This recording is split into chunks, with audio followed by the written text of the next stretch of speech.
What's good, YouTube? It's your boy, Blue Blood Sports TV, back at y'all with another one. So, undefeated, unified, WBA, WBC, IBF, welterweight world champion, superstar boxer, who is widely considered by many to be top 2, if not number 1, definitely top 3, top 5 pound for pound best fighters in the world, and Errol the True Spence Jr. Errol Spence Jr. is 28 wins, no losses, no draw, 22 big wins by way of knockout. He is 32 years of age, 5'9.5" with a 72-inch arm reach. Errol Spence, he recently was in a car crash this weekend when a teenager apparently took his parents' car and hit Errol Spence head on. Okay, he was in his Bentley, and Errol Spence, he stated that the Bentley is bulletproof, so it helped save his life, right?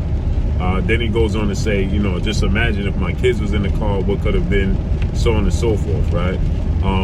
That was a freak accident. This is the third accident or fourth accident that Errol Spence has been in. We know he was in the first wreck after he unified the belts against Showtime Sean Porter. Then he was in another fender bender after that many people didn't know about. There was reported that he also, unofficially, I don't know, had an accident on his ATV, and now this accident. Now, the ATV situation, I don't know how true that is. That's just the rumors, right? But Errol Spence, he did have this car accident when his Bentley hit head on. And he still said that, he's banged up, right? And so people are starting to speculate. So he finally responded publicly. Now he's, obviously he stated that, man, imagine if my kids was in there. God willing, the kids, blessing that they wasn't in there. What could have been is what Errol Spence is saying, right? And so he says he's still banged up and his leg is still hurting, which getting people to start to speculate and say, Errol Spence ain't going to be the same. They was already saying he wasn't going to be the same after, the first car accident, but he came back even better. He looked even better to me. I thought he got better, right? And with that, Errol Spence, is, saying that he's banged up. So he just put on social media that he's banged up.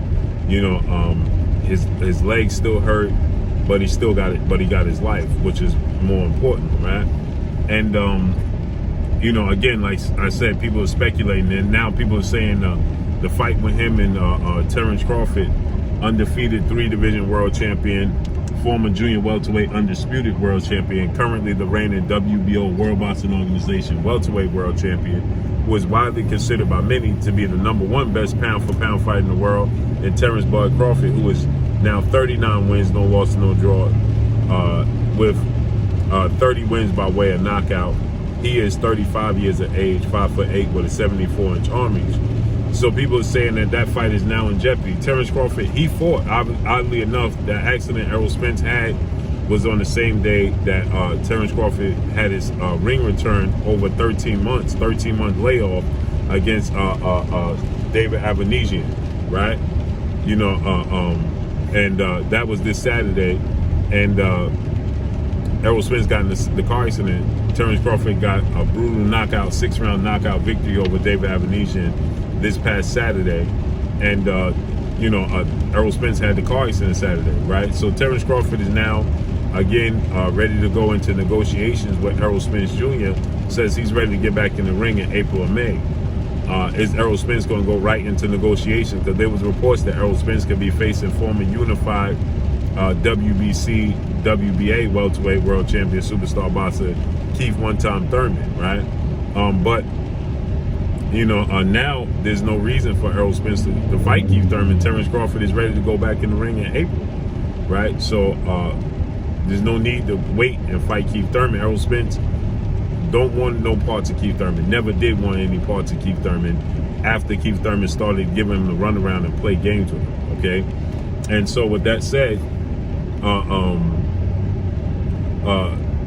I believe Errol Spence is going to be just fine. I think that, the fight is going to happen. People are speculating. Obviously, it's the biggest fight in boxing, right? And in the biggest fight in boxing, everybody wants to see Errol Spence, Terence Crawford. get in the ring. Everybody wants to see who the best is, right? But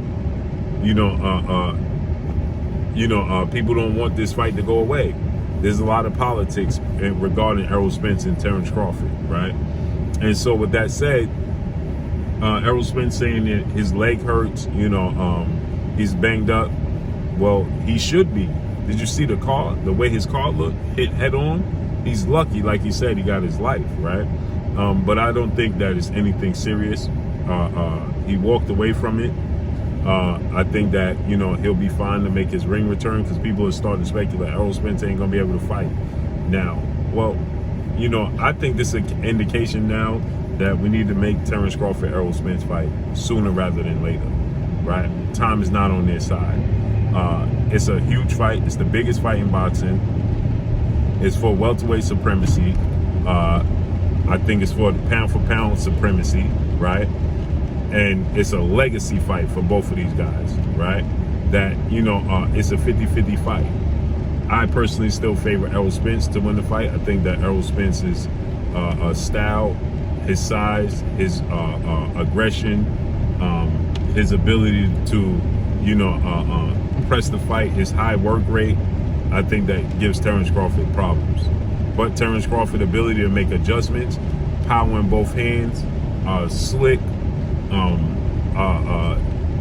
fast hands, ring IQ at an all-time high, I think that presents many problems for Errol Spence. So we have to see how it plays out, right?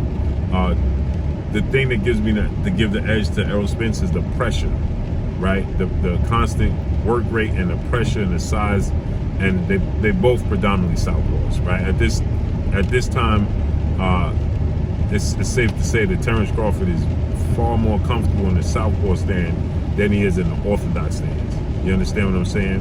I just think that he's more comfortable in the southpaw stance than he is in the orthodox. Not that he can't, right?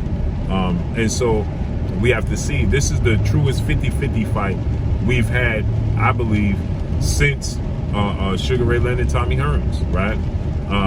Floyd Mayweather, Manny Pacquiao, to me, was never a 50-50 fight. I thought that was always, at the very least, 65-35 in favor of Floyd Mayweather. Me personally, I thought it was even higher than that.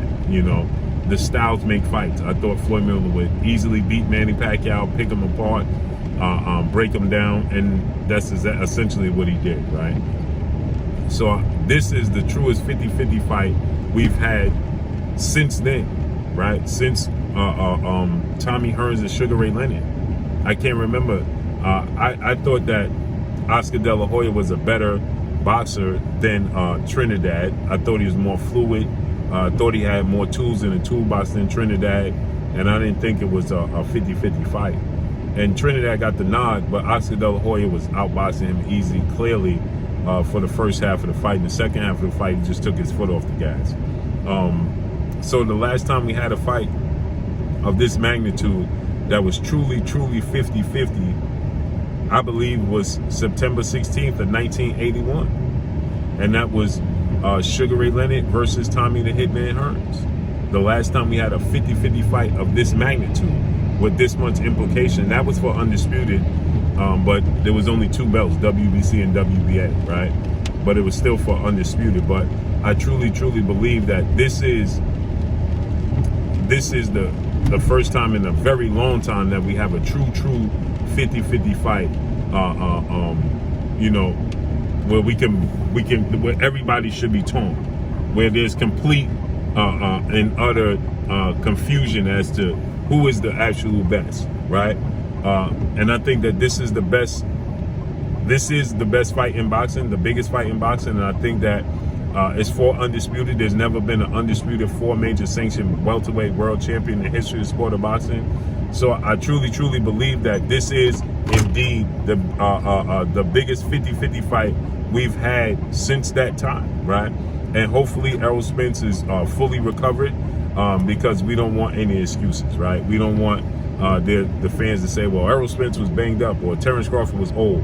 This is the perfect time, right? And I think time is not on their side. That shows us, history is showing us every single day.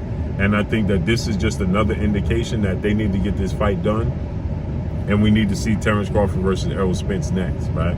So Errol Spence lets it be known that his leg is still hurting him. He's a little banged up, but he's alive. So I believe he'll be good to go moving forward, and I think we're going to get Terence Crawford, Errol Spence next. So let's see how this unfolds and plays out. But that's all I got for y'all. Make sure you hit the like button. Drop a comment in the comment section. Let me know what y'all think. Y'all already know what it is. It's your boy Blue, Blue Blood Sports TV. Hate, like, comment, and subscribe. If you haven't subscribed, hit the subscribe button, hit the like button, hit the bell icon to get all the new notifications. Follow me on Instagram at Blue Blood Sports TV, all one word. Y'all already know what it is. Shout out to the entire LDBC. Shout out to Black Media Row. Make sure you like and share these videos. That's all I got for y'all. Peace.